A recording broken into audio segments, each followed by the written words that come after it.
கிறிஸ்துவுக்குள் மிகவும் அன்பானவர்களே, உங்கள் யாவருக்கும் என் இனிய புது வருட நல்வாழ்த்துக்கள்.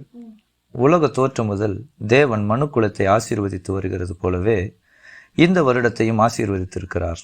ஆதியாகமம் முதல் அதிகாரத்தை நாம் வாசிப்போமானால், சிருஷ்டிப்பில் மனிதனை படைக்கும் முன்பாகவே தண்ணீரை பிரித்து வானம், பூமி, செடி கொடிகள், காய்கள், பழங்கள் இன்னும் மனிதன் வாழ தேவையான எல்லாவற்றையும் ஒன்றும் குறைவில்லாமல் படைத்து மனிதன் வாழ தேவையான எல்லா சூழலையும் உண்டாக்கி அதன் பின்னரே மனிதனை படைத்தார்.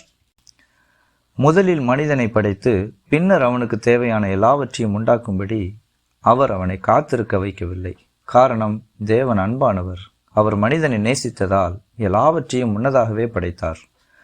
இந்த நாட்களிலும் உங்களுக்கு தேவையான எல்லாவற்றையும் தேவன் ஆயத்தம் செய்திருக்கிறார்.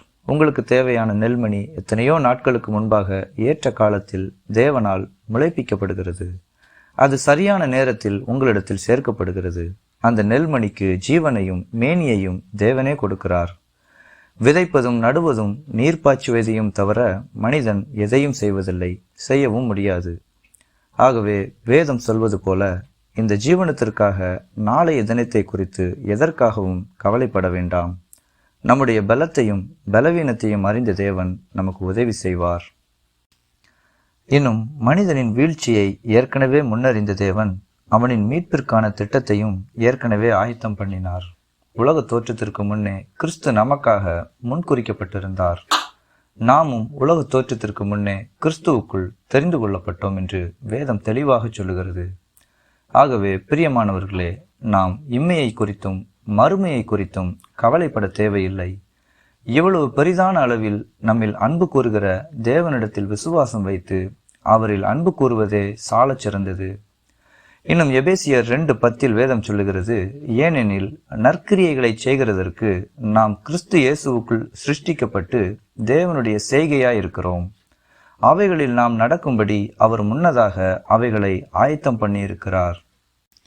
ஆம் பிரியமானவர்களே, தேவனின் நற்செய்தியை, அன்பை விசுவாசித்து ரட்சிக்கப்பட்ட நாம் செய்ய வேண்டிய நற்கிரியைகளும் ஏற்கனவே ஆயத்தம் பண்ணப்பட்டிருக்கிறது. ஆகவே ஒவ்வொரு நாளும் அவருடைய சித்தத்தை அறிந்து அதோடு பொருந்தி கொள்ளுவோம். நித்திய ஜீவனை அளிப்பேன் என்பதே அவர் நமக்கு செய்த வாக்குத்தத்தங்களில் மிகவும் முக்கியமானது. இம்மையோ மறுமையோ எதற்கும் கவலை வேண்டாம்.